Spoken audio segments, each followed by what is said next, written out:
Yang masalah bisik-bisik itu ya, jadi masalah bisik-bisik memang kan ya namanya korlap. Pasti kan saya pertama ngambil juri 1, saya lihat bang ya, ajuannya pas, pentokannya pas, saya nggak akan bisik-bisik.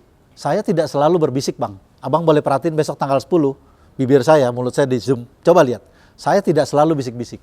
Saya bisik-bisik kalau jurinya kurang tepat di pentokan. Saya pasti berbisik.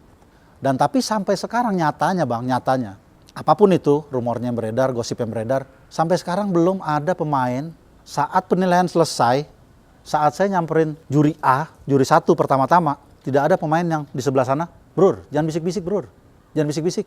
Sampai sekarang belum ada nyatanya bang. Jadi memang kembali lagi, sempat tempo hari juga ada vlog kalau nggak salah, Haji Ajam sama Kang Yan juga bilang, bisik-bisik boleh, asal bisik-bisik buat kebenaran, kebetulan.